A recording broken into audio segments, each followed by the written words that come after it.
성부와 성자와 성령의 이름으로 아멘. 현존의 기쁜 소식. 규정성을 넘어 존재를 보다. 좋습니다. 인간은 세상을 이해하기 위해 늘 꼬리표, 이름표, 언어를 통해서 이름을 붙입니다. 이름은 사물을 구분하고 관계를 정리하면서 삶의 질서를 만드는 데 대단히 큰 도움을 주지요. 그러나 이름은 동시에 존재를 가두는 틀입니다. 틀. 언어라고 하는 틀. 우리는 사람을 만날 때 그 사람 자체를 만나기보다 그 사람에게 붙어있는 이름과 이미지, 사회적 규정을 먼저 만나는 경우가 많습니다. 의사, 농부, 신부, 부자, 가난한 사람, 한국인, 외국인, 보수, 진보와 같은 수많은 이름들이 사람들을 설명하는 것처럼 보이지만 실상은 존재의 깊이를 가리는 있는 경우가 적지 않습니다. 존재는 언제나 이름보다 크죠. 삶은 언제나 개념보다 넓죠. 인간의 기쁨과 슬픔, 절망과 희망, 그리고 사랑과 고통은 어느 하나의 이름으로도 한원될 수 없죠. 그러나 우리는 끊임없이 사람을 규정하려 합니다. 규정된 세계는 이해하기 쉽지 않습니다. 하지만 이해하기 쉬운 만큼 삶의 신비는 사라집니다. 프란츠 파농은 이러한 문제를 누구보다도 날카롭게 경험한 인물이었습니다. 그는 식민주의 인종차별의 현실 속에서 살아가면서 한 인간이 어떻게 하나의 규정으로 한원되는지를 고발하였습니다. 사람들은 그를 만나기 전에 이미 피부색으로 보았습니다. 그의 감정과 생각과 꿈과 고통, 존재 자체의 그 고뇌에 찬 삶의 진정성, 살아있는 그를 보지 못한 채 흑인이라고 하는 꼬리표, 흑인이라는 이름으로 그를 규정해버렸습니다. 프란츠 파농이 고발한 것은 단순한 인종차별이 아니었습니다. 그것은 인간 존재에 대한 근본적 오해였습니다. 한 인간은 결코 피부색으로 설명될 수 없으며 어떤 사회적 범주로도 완전히 규정될 수 없다는 것을 그는 설파합니다. 존재는 언제나 규정보다 깊고 넓고 풍요롭습니다. 이러한 통찰은 영화 블레이드 러너에서도 강하게 드러납니다. 영화 속 복제 인간들은 인간과 거의 다르지 않습니다. 그들 역시 사랑하고 두려워하고 기억하며 죽음을 슬퍼합니다. 그러나 사회는 그들을 인간으로 보지 않습니다. 그들에게 붙여진 꼬리표, 복제인간. 복제인간이라고 하는 이름이 그들 존재 전체를 대신합니다. 그러나 영화가 전개되면 될수록 관객들은 점차 깨닫게 됩니다. 인간다움은 출생의 방식이나 유전자의 구조에 있는 게 아니라 살아있는 경험 자체에 있다는 사실을 말입니다.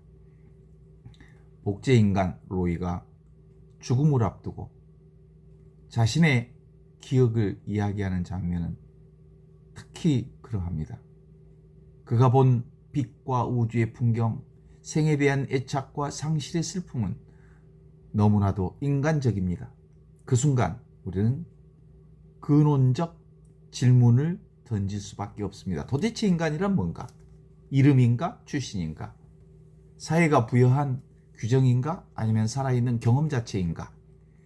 영화는 분명하게 말합니다. 존재는 결코 규정으로 환원되지 않는다. 이 지점에서 불교가 말하는 공성의 의미가 새롭게 다 드러납니다. 공은 어떤 것도 정해진 바 없다.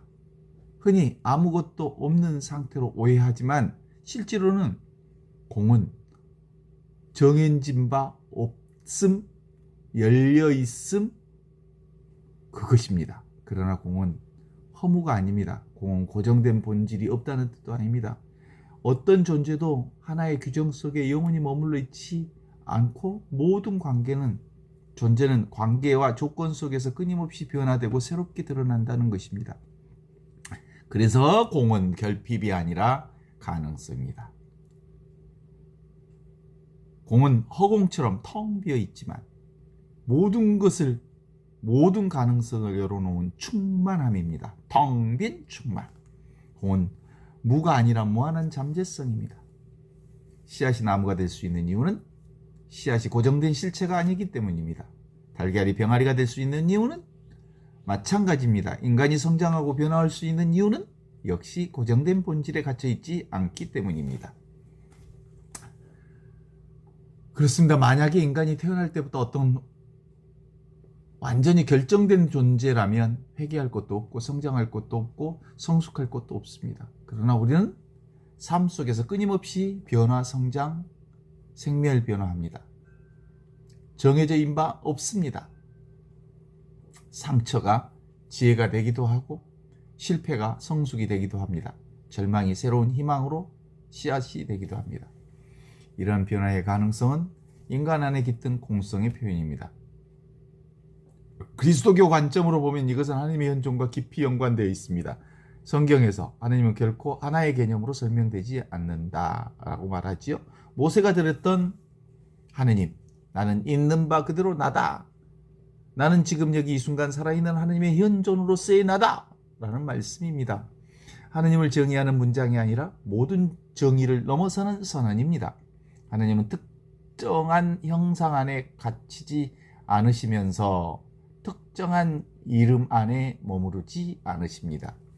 그래서 신비가들은 하나님을 없이 계신 분이라고 부릅니다. 이는 하나님이 존재하지 않다는 뜻이 아니라 오히려 너무나도 충만하여 어떤 개념으로도 담을 수 없다라고 하는 뜻입니다. 하나님은 존재자 가운데 하나가 아니라 존재 자체의 근원입니다. 하나님의 현존은 꽃 안에도 있고 돌멩이 안에도 있으며 기쁨 안에도 있고 슬픔 안에도 있습니다. 하나님은 성당 안에만 계시는 게 아니라 시장의 소란함 속에도 계시고 병원의 고통 속에도 계시며 전쟁의 폐허 속에도 계시고 인간의 생명을 품고 계십니다. 이걸 다시 뒤집어서 보면 꽃이 바로 하나님의 영광을 드러내고 돌멩이가 바로 하나님의 영광을 드러냅니다. 하나님이 기쁨으로 드러나고 하나님이 슬픔으로 드러나고 하나님이 바로 소란함으로 드러나기도 하고 병원의 고통으로 드러나기도 하고 하나님이 전쟁의 폐허 속에서 당신의 생명을 품고 계시는 모습으로 드러나기도 합니다. 드러나는 모든 것들은 다 보이지 않는 하나님의 성사입니다. 바로 그렇기 때문에 하나님의 현존은 모든 규정성을 넘어섭니다. 우리가 사람을 판단할 때 하나님은 그 사람 안에 아직 드러나지 않는 가능성이 보입니다. 사람들은 어부를 보았지만 예수님은 사도로 보셨습니다. 사람들은 세리로 보았지만 예수님은 세리 마테오를 복음사가로 보았습니다. 기쁨을 전하는 존재로 보았습니다. 하나님의 영광을 드러내는 복음사가로 보았습니다.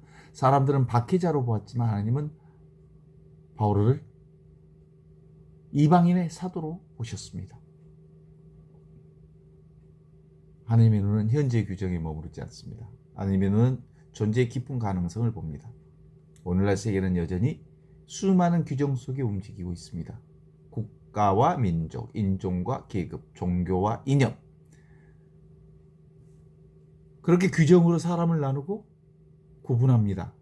전쟁은 이러한 규정이 극단적으로 충돌하는 현실입니다. 전쟁이 시작되면 길은 막히고 가능성은 줄어듭니다. 어떤 지역에는 수많은 통로가 사라지고 단 하나의 길만 남기기도 합니다. 예술가 역시 경제적 어려움 속에서 창작을 중단할 수 있습니다. 사람들은 그것을 실패라고 부릅니다. 그러나 공성의 관점에서 보면 그거 역시 단지 현재의 조건일 뿐입니다. 가능성이 사라진 게 아닙니다. 겨울에 나무가 죽은 것처럼 보이지만 봄이 되면 다시 싹을 틔우듯이 인간의 창조성과 생명력은 쉽게 사라지지 않습니다. 조건은 가능성의 표현 방식을 바꿀 수 있어도 존재의 근원 자체를 제거할 수 없습니다. 그것이 연기법의 지혜입니다. 모든 것은 조건 속에서 드러납니다. 그러나 어떤 조건도 존재 전체를 결정할 수는 없습니다. 그리고 이것이 바로 희망의 근거입니다. 지금 여기 이 순간 살아있는 하나님의 현존은 모든 조건 이전에 있으며 모든 조건 안에 활동하고 계시고 성공 속에도 계시고 실패 속에도 계시고 평화 속에도 계시고 정쟁 속에도 계십니다. 젊음 속에도 계시고 늙음 속에도 계십니다. 하나님의 현존은 결코 특정 모습으로 갇혀 있지 않습니다. 그래서 영성의 길은 사람을 규정으로 바라보는 눈에서 존재로 바라보는 눈으로 옮겨가는 과정입니다. 이름보다 생명을 보고 현재보다 가능성을 보고 형상보다 본래의 깊이를 보는 것입니다. 그때 우리는 비로소 알게 됩니다. 인간은 어떤 규정으로도 환원될 수 없는 신비다. 모든 존재는 하나님의 현존이 드러나는 살아있는 성사다.